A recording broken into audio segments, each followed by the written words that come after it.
नमस्कार, शुरू करছি আজকের সংবাদ।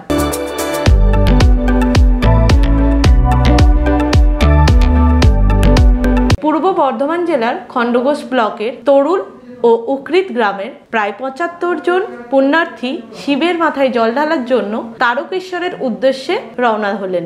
তাদের এই যাত্রার প্রারম্ভে ২৫শে আগস্ট রাতে সগড়াইতে ব্লক তৃণমূল কংগ্রেস কার্যালয়ের সামনে সেবা প্রদান করা হলো। দলের নেতৃত্ব ও কর্মীরা এই পুণ্যার্থীদের এদিন গরম ভাত, ডাল ও আলু পোস্ত খাওয়ালেন। এই প্রসঙ্গে ব্লক তৃণমূল কংগ্রেসের সভাপতি তথা পূর্ব বর্ধমান জেলা পরিষদের অধ্যক্ষ অপার্থিব ইসলাম বলেন, আমরা এই পুণ্যার্থীদের এদিন নিরামিষ আহার প্রদান করেছি। দীর্ঘ পথ তারা অতিক্রম করবেন, তাই তাদের যাতে শারীরিকভাবে কোনো কষ্ট না হয় তার জন্য এই আহারের আয়োজন। এই ধরনের উদ্যোগ কার্যকর করার মধ্যে দিয়ে উপস্থিত তৃণমূল নেতৃত্ব ও কর্মীরা সকলেই খুব আনন্দিত। এলাকার মানুষের পাশে থেকে তাদের এই সহযোগিতা করতে পারায় খুশি দলের সকলেই। নমস্কার, আমি সুকান্ত প্রামাণিক স্টেট কার্ড নিউজ রুম থেকে বলছি। এবার থেকে আমরা একটা নতুন অনুষ্ঠান শুরু করছি আপনাদের জন্য, সঙ্গে ডাক্তারবাবু। অনুষ্ঠানটি আপনারা দেখতে পাবেন প্রত্যেক মঙ্গলবার। তবে সঙ্গে ডাক্তারবাবু থাকলেই হবে না, আপনাদেরকেও থাকতে হবে।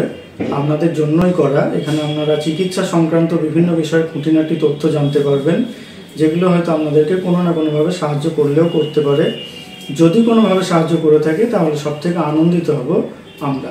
২৫শে আগস্ট শিখ ধর্মগুরু তেগ বাহাদুরজির শহীদী স্মরণে নগর কীর্তন এসে পৌঁছালো বর্ধমান শহরে। কলকাতা থেকে এই নগর কীর্তন বর্ধমান শহরে তিনকোনিয়া বাস স্ট্যান্ডের পাশে গুরুদুয়ারায় এসে পৌঁছায়। এখানে শিখ ধর্মের গুরুরা উপস্থিত ছিলেন বর্ধমান দক্ষিণের বিধায়ক খোকন দাস সহ বিশিষ্ট সমাজসেবী মাহিন্দার সিং তালুজা।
বিধায়ক খোকন দাস এই নগর কীর্তনে অংশগ্রহণকারী প্রত্যেককে স্বাগত জানান। তিনি গুরু তেগ বাহাদুরজির স্মরণে শ্রদ্ধা নিবেদন করেন। এ প্রসঙ্গে মহিন্দার সিং সালুজা জানান, এবার গুরুজির ৩৫০তম শহীদী দিবস। এই উপলক্ষে এই নগর কীর্তন আসামের ধূপগুড়ি থেকে যাত্রা শুরু করে ২৩টি রাজ্য অতিক্রম করে পাঞ্জাব প্রদেশে আনন্দপুর সাহেবে পৌঁছাবে।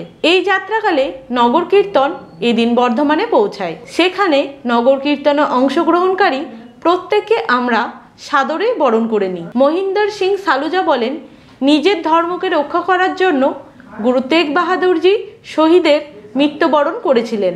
তার সেই মৃত্যু দিবসকে শ্রদ্ধা নিবেদন করার লক্ষ্য নিয়েই এই নগর কীর্তনের আয়োজন হয়। এই নগর কীর্তন প্রায় ৩৫০০ কিলোমিটার পথ অতিক্রম করে নির্দিষ্ট গন্তব্যস্থলে পৌঁছাবে। তাদের এই যাত্রাপথে বিভিন্ন জায়গায় গুরুদ্বারায় তারা অবস্থান করছেন।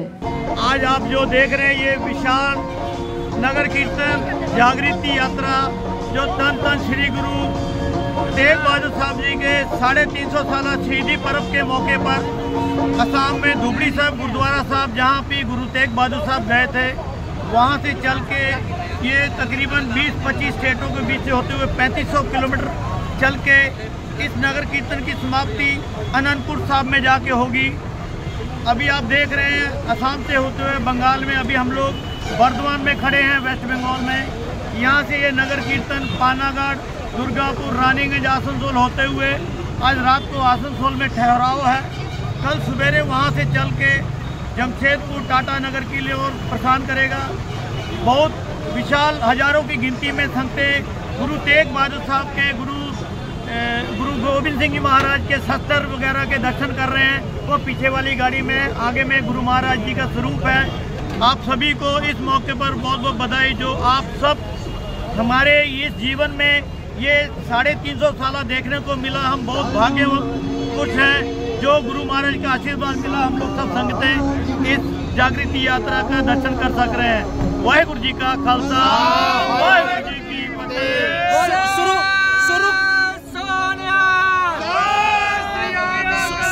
शुरू कहाँ से हुआ था, कहाँ से होगा? असम में से शुरू हुआ, हाँ, खत्म होगा आनंदपुर से, पंजाब की धरती। पंजाब, ठीक है।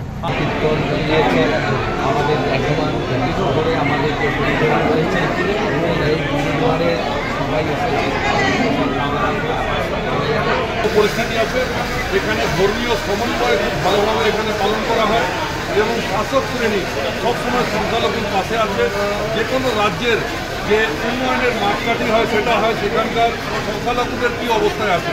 তো আমাদের সরকারের কাছে কোনো দাবি দাবা থাকে না, কিন্তু আমাদের দাবি দাবা না থাকার সত্ত্বেও সমাজের পক্ষ থেকে খালি বর্জন করবো না, গোটা শিখ সমাজের পক্ষ থেকে আমাদের কাছে দাবি ছিল, কিছু ব্যাপার ছিল না।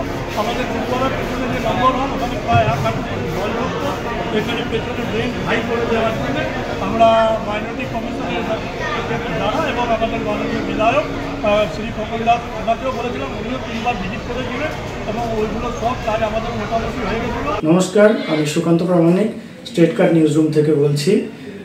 এবার থেকে আমরা একটা নতুন অনুষ্ঠান শুরু করছি আপনাদের জন্য, সঙ্গে ডাক্তারবাবু। অনুষ্ঠানটি আপনারা দেখতে পাবেন প্রত্যেক মঙ্গলবার। তবে সঙ্গে ডাক্তারবাবু থাকলেই হবে না, আপনাদেরকেও থাকতে হবে। আপনাদের জন্যই করা। এখানে আপনারা চিকিৎসা সংক্রান্ত বিভিন্ন বিষয়ে খুঁটিনাটি তথ্য জানতে পারবেন, যেগুলো হয়তো আপনাদেরকে কোনো না কোনোভাবে সাহায্য করলেও করতে পারে। যদি কোনোভাবে সাহায্য করে থাকে তাহলে সবথেকে আনন্দিত হব আমরা। 24শে আগস্ট বর্ধমান সাধনপুরে ব্রহ্মা কুমারিজ সেন্টারের উদ্যোগে এক মহতী রক্তদান শিবির অনুষ্ঠিত হয়। আয়োজিত এই রক্তদান শিবিরে অসংখ্য স্বেচ্ছাসেবক মানবতার সেবায় রক্তদান করেন। সেন্ট জনস অ্যাম্বুলেন্সের সহযোগিতায় এই মহৎ রক্তদান শিবির সফলভাবে সম্পন্ন হয়। Brahma Kumaris social service wing RERF ও Indian society of blood transfusion and immunohaematology এর যৌথ উদ্যোগে ministry of health and family welfare, the Indian red cross society WHO সহ একাধিক আন্তর্জাতিক সামাজিক সংগঠনের সহযোগিতায় 22 থেকে 25শে আগস্ট পর্যন্ত সমগ্র ভারত ও নেপাল জুড়ে ব্রহ্মকুমারিজের 1500-এরও বেশি সেন্টারে এই রক্তদান শিবির অনুষ্ঠিত হয়, যার লক্ষ্য অন্তত 1 লক্ষ ইউনিট রক্ত সংগ্রহ করা, যা গিনিস ওয়ার্ল্ড রেকর্ডে স্থান পাওয়ার যোগ্য বলে মনে করেছেন আয়োজকরা।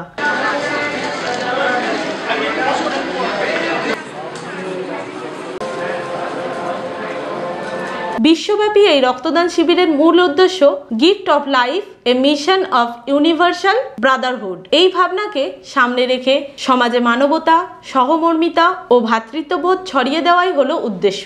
আয়োজকরা জানিয়েছেন, এই মহতী উদ্যোগের লক্ষ্য অন্তত 1 লক্ষ ইউনিট রক্ত সংগ্রহ করা। উল্লেখ্য, এই উদ্যোগটি ব্রহ্মকুমারিজের প্রাক্তন প্রধান রাজযোগিনী দাদি প্রকাশমণিজির 18তম পুণ্যস্মৃতিকে শ্রদ্ধার্পণ করার এক বিশেষ প্রয়াস। শিবিরে বহু বিশিষ্ট অতিথি, সমাজের গণ্যমান্য ব্যক্তি, বিভিন্ন সামাজিক সংগঠনের প্রতিনিধি এবং বিশিষ্ট চিকিৎসকবৃন্দ উপস্থিত থেকে এই পবিত্র কর্মযজ্ঞকে অনুপ্রাণিত করেন। সমগ্র কর্মসূচিটি সফলভাবে সম্পন্ন হয়।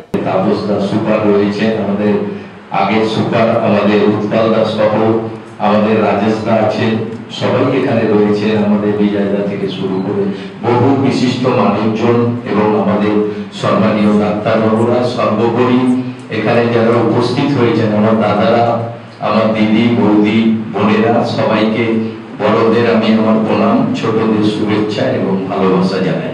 এইরকম একটা উদ্যোগ যে এই সময় আমাদের খুবই রক্তের অসুবিধা হয়, কারণ এই সময় গরমকালে সাধারণত কেউ রক্তদান শিবির করতে চায় না, যার জন্য এই সময় অনেক রক্তের অসুবিধা দেখা দেয়। সেই রকম একটা সময় এইরকম একটা মহৎ কাজ, এত বড় একটা রক্তদান শিবির করছেন, এটা আমাদের খুবই একটা ভালো ব্যাপার। কারণ আমরা সবাই জানি যে রক্ত আমাদের নিজেদের শরীরে তৈরি হয়, এটা টাকা পয়সার বিনিময়ে কোথায় কিছু করা যায় না। রক্ত না হলে মানুষ বাঁচবে কি করে? প্রতিদিন এত রক্তের প্রয়োজন, আর আমরা যদি সামান্যভাবে সবাই নিজের শরীর থেকে অল্প করে আমরা রক্ত দিতে পারি।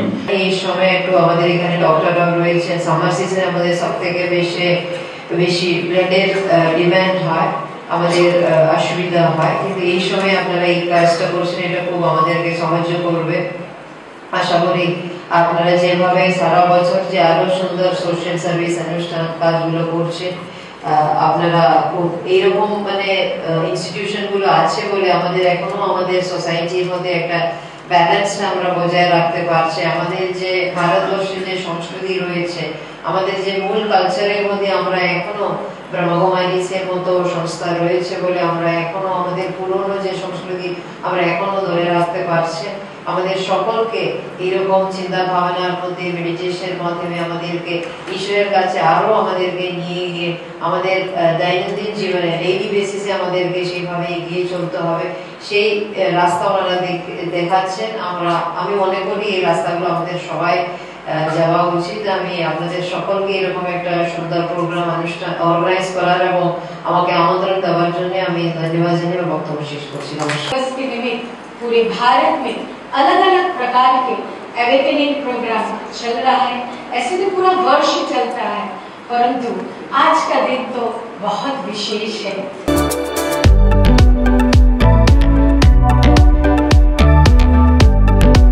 আজকের সংবাদ এই পর্যন্ত। নমস্কার।